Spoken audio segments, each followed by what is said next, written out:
Jangan lupa like, comment, and subscribe.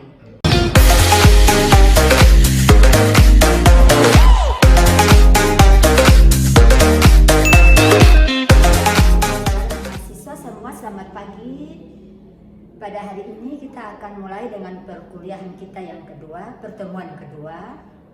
Dalam pertemuan ini khusus kita berbicara tentang mata kuliah geometri analit ruang.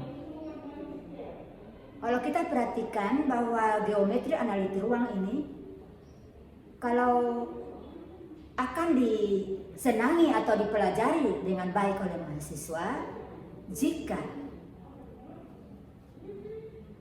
pembelajaran dari mata-mata kuliah misalnya aljabar linear elementer yang di dalamnya termasuk matriks, determinan, vektor sangat berguna di dalam mempelajari geometri analit ruang. Jadi kalau saudara-saudara sudah menguasai sebagian atau sedikit, cukup sedikit dari aljabar linear elementer, maka dengan mudahnya sangat berguna untuk dapat digunakan membantu Anda dalam mempelajari geometri analit ruang. Tidak pun. Ya, oleh karena itu pada kesempatan ini kita akan mulai dengan materi yang akan kita sajikan, diberikan adalah materi khusus tentang bagian pertama dari geometri analit ruang yang juga ada sesuai dengan dalam buku ajar, yaitu kita lihat bahwa sistem geometri, sistem koordinat. Untuk mempelajari materi tentang sistem koordinat ini saya menyampaikan dulu capaian pembelajaran kita di hari ini, yaitu khusus mahasiswa selesai mempelajari sistem geometri, mahasiswa harus bisa memahami pengertian dari sistem koordinat siku-siku, sistem koordinat silinder, dan sistem koordinat bola. Dan subcapaian pembelajarannya yaitu yang pertama, mahasiswa bisa menggambar koordinat suatu titik di ruang dengan bantuan sumbu-sumbu koordinat, sumbu X, sumbu Y, dan sumbu Z. Dan yang kedua, bisa bagaimana mengubah suatu sistem koordinat suatu titik dari sistem koordinat siku-siku dibawa ke dalam sistem koordinat silinder atau sebaliknya. Dan yang berikut, mengubah suatu sistem koordinat suatu titik misalnya siku-siku ke dalam sistem koordinat bola. Itu ada 3 indikator atau 3 subcapaian pembelajaran yang akan kita sampaikan, yang akan kita pelajari pada saat ini. Jadi untuk menentukan tempat kedudukan suatu titik di ruang, kita menggunakan sistem koordinat siku-siku. Di dalam sistem koordinat siku-siku itu kita kenal 3 sumbu, yaitu pada sumbu X, sumbu Y, dan sumbu Z. Ya, sekarang saya akan menggambarkannya, menunjukkannya. Perhatikan gambar ini. Ketiga sumbu berpotongan di suatu titik pangkal yang nama titik O 0,0,0. Sekarang untuk menentukan mana sumbu X, mana sumbu Y, mana sumbu Z, juga ada aturan. Yang pertama, kita bisa menentukan sumbu X itu bisa di sini. Ya, ini sumbu Y dan ini sumbu Z. Ini yang disebut sebagai sistem tangan kanan. Jadi bisa menggunakan X dan Y ini bisa bertukar tempat. Kalau X di sini, Y bertindak di sini, berarti itu adalah sistem tangan kiri. Maksudnya kalau kita kepal tangan kita pun tangan kanan, ya. Ini X, ibu jari menunjukkan X, berarti yang ini adalah Y, dan ini yang kita naikkan ibu jari ke atas adalah Z.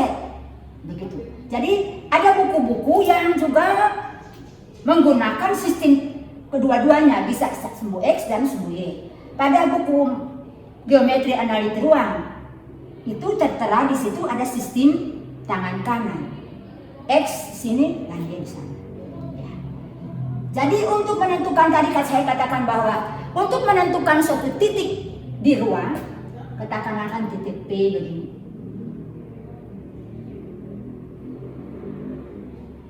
Maka ditentukan oleh 3 sumbu tadi. Jadi kalau kita turunkan titik P ini, kita proyeksikan ke sumbu Y o X atau X o Y, maka kalau kita dapat dia begini, dia potong di sini.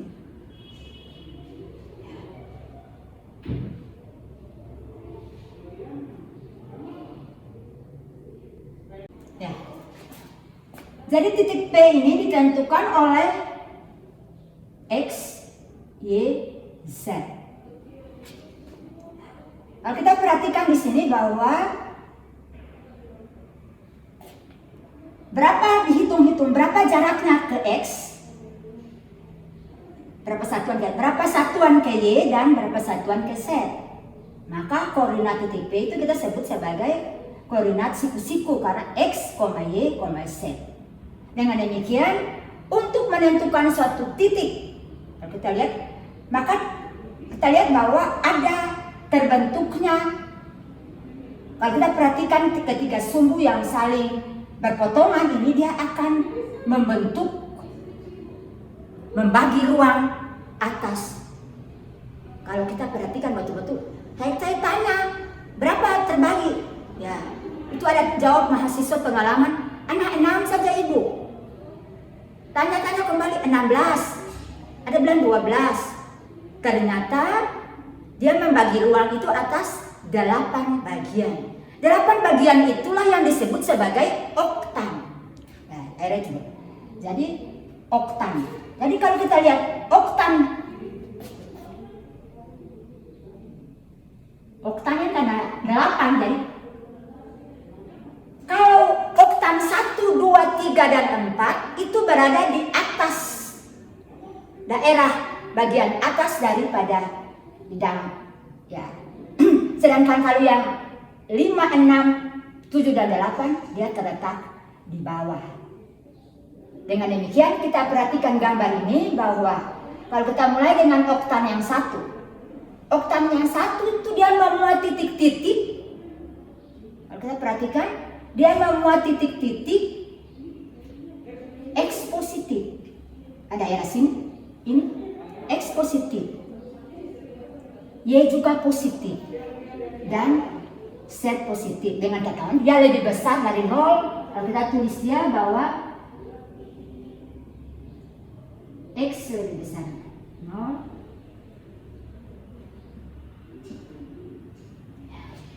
Dan dia memuat titik-titik itu. X positif, Y positif, dan Z positif. Sedangkan kalau oktan kedua, dia memuat titik-titik. Nah, kita lihat X-nya bagaimana? X positif, Y kecil 0, dan Z lebih besar 0. Sedangkan oktan ketiga, dia berisi kumpulan memuat titik-titik. Kalau kita lihat yang ketiga, dia di belakang yang kedua. Berarti kita dapat di situ adalah X negatif, atau X lebih besar, X lebih kecil 0. Nah, Y-nya bagaimana? Y-nya juga negatif. Jadi X positif, X negatif, Y negatif, dan Z lebih positif. kecil 0, dan Z adalah lebih besar 0. Sedangkan oktan keempat, oktan keempat kita dapat dia masih di belakang. Jadi tetap kita dapat X lebih besar 0, karena di belakang. Jadi untuk X kecil dari 0, ya dia berada di sini. Y lebih besar 0 positif dan Z positif. Berarti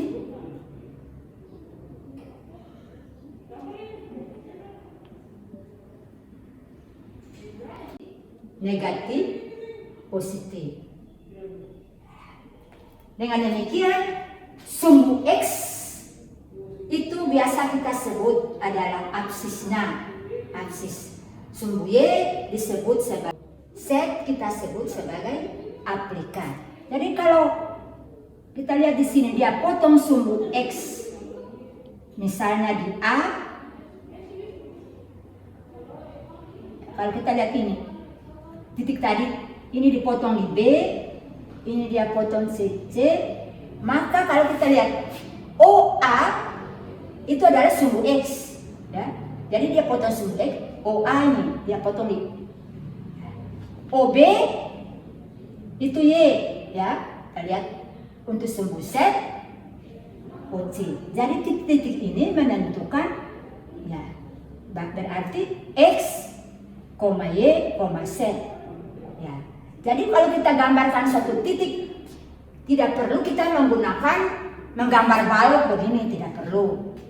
Nah, ini sebagai bantuan Anda memahami bagaimana letak suatu titik di ruang dimensi 3. Bagaimana menggambarkannya.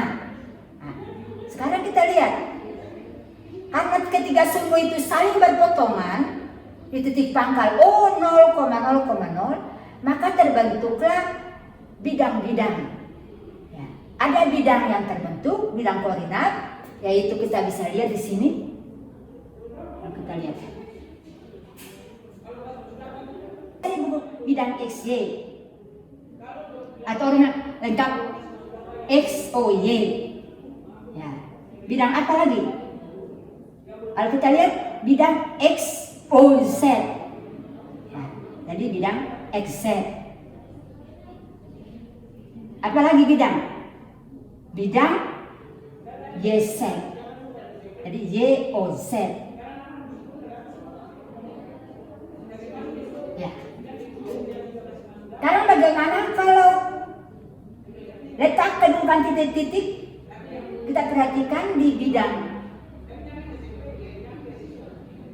XOY. Misalnya bidang ini XOY atau YOX ini. Kalau titik-titiknya berada di sini, letaknya di sini, daerah sini, berarti kita punya aplikatnya itu akan 0. Sekarang kalau kita menentukan letak titik-titik pada bidang X, O, Z, apa jadi? Berarti kita punya ordinatnya 0. Kalau kita juga punya letak titik-titik kita melakukan letak pada bidang Y, O, Z atau bidang YZ, maka kita punya absisnya tuh akan 0. Dengan demikian, bagaimana kalau koordinat titiknya misalnya, kita tanya begini. Letak titik A misalnya 2,0,0. Berarti kalau kita gambarkan titik A ini, dia letaknya pada sumbu X, ya, absisnya 2. Berarti kita lihat bahwa ordinat dan aplikatnya itu 0. Begitu juga misalnya kita bisa bikin B, ya.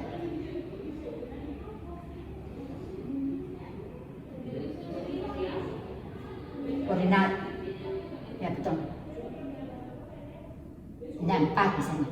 Jadi kalau kita perhatikan sistem koordinat untuk A, B, dan C ini, dia memotong tepat di sumbu-sumbu koordinat. Ya, A berapa? B, OA 2, OB 3, yang lain 0. OC juga 4, dan seterusnya. Nah, ini adalah sistem koordinat siku-siku. Jadi yang kita pelajari pertama ini, yang kita gambarkan ini adalah sistem koordinat siku-siku. Ada juga koordinat yang lain yang akan kita pelajari sesuai dengan kita punya subcapaian pembelajaran tadi ya, bahwa sistem koordinat silinder